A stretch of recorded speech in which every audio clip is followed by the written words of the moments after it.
Frères et sœurs panafricains et panafricaines, j'ai une très bonne nouvelle à vous annoncer. La fille de Muammar Kadhafi, Aïcha Kadhafi, les gars, vient de faire une sortie révolutionnaire. Suite au conflit qui est en train de se passer en Iran et dans le monde, elle dit que négocier avec le loup ne sauve pas le troupeau. Cela ne fait que fixer la date de la prochaine chasse. Que l'Occident avait dit à son père Muammar Kadhafi, s'il abandonnait ses programmes, le monde lui ouvrirait les portes. Il a fait confiance et les bombes de l'OTAN ont réduit la Libye en ruine. Mes frères et sœurs, qu'on soit d'accord avec elle ou pas, il rappelle une réalité géopolitique brutale, qui veut dire que la souveraineté ne se donne pas, mais elle se défend. L'Afrique vit un moment décisif de son histoire, un moment où chaque nation, chaque dirigeant, chaque peuple doit choisir la dignité ou la soumission. Depuis des siècles, notre continent est le terrain de jeu des grandes puissances étrangères. On a pilé nos ressources, manipulé nos économies, imposé nos dirigeants et parfois même décidé de notre avenir à des milliers de kilomètres. Les gars, c'est trop une insulte pour le continent. Mais aujourd'hui, les dirigeants africains sont en train de se réveiller petit à petit. Certains dirigeants africains commencent à dire non. On a des dirigeants courageux aujourd'hui sur le continent qui disent non à l'impérialisme, non au néocolonialisme et à la dépendance organisée, qui affirment une vérité simple. Un peuple libre doit décider de son destin lui-même. Et pour cela, il faut du courage. Parce que l'histoire nous l'a appris. Ceux qui refusent de se plier aux grandes puissances dérangent. Ils sont critiqués, isolés, sanctionnés, parfois renversés. Mais malgré cela, ils continuent. Car maintenant, ils savent une chose. Accepter de se soumettre aujourd'hui, c'est condamner son pays à une mort lente et certaine. Un peuple qui abandonne sa souveraineté abandonne aussi son avenir. Beaucoup d'Africains ont déjà vu ce scénario. L'exemple de la Libye reste gravé dans la mémoire du continent. Kadhafi portait des projets immenses pour l'Afrique. Une Afrique unie, une monnaie africaine, une indépendance économique réelle, des institutions capables de libérer le continent de la dépendance financière. Et pour ça, la Libye en a payé le prix. Actuellement, plusieurs nations africaines cherchent à reprendre le contrôle de leur sécurité, de leurs ressources et de leurs décisions. Elles ne cherchent pas la confrontation, elles cherchent le respect. Le respect de leur indépendance, de leur choix et de leur avenir. Et l'histoire jugera ceux qui ont eu le courage de se lever. Car au fond, la vraie question est simple. Un dirigeant doit-il vivre longtemps en se soumettant ou accepter de prendre des risques pour que son peuple vive libre? Les peuples africains ont compris une chose essentielle, que la dignité n'a pas de prix. Et les nations qui restent debout malgré les pressions, malgré les menaces, malgré les sacrifices, sont souvent celles qui écrivent l'histoire.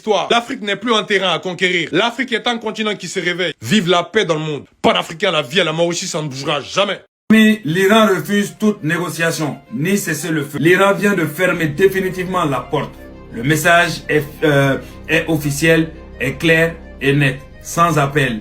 Ni cessez-le-feu, ni négociation avec les États-Unis. Ils annoncent officiellement qu'ils passent à la phase suivante de leur riposte. Quand les gardiens de la révolution parlent de phase suivante, ça veut dire plus de missiles, plus de drones, plus de surprises et surtout plus de limites. Regardez les images qui tournent en boucle. Téhéran, 5 mars, un bâtiment stratégique, probablement un centre de IRGC ou un dépôt militaire est en feu après une frappe récente. Fumée noire, structure effondrée, mais l'Iran ne recule pas. Au contraire, ils promettent d'aller encore plus loin. De l'autre côté, Israël monte d'un cran. Le chef d'état-major israélien déclare en direct: les opérations continuent et nous avons d'autres surprises pour l'Iran. Surprise égale nouvelle vague de frappe. Opération spéciale, cyber ou pire. Quand Sahel utilise ce mot, ça finit souvent par des explosions que tout le monde voit sur les réseaux dans les heures qui suivent. La famille, Beyrouth retient son souffle. Évacuation massive du sud de la ville. Ça a été ordonné par les Israéliens et ils ont été clairs. Ils doivent être vidés immédiatement. Les cartes sont publiées sur X par Tzal. Le message est clair. On va frapper fort.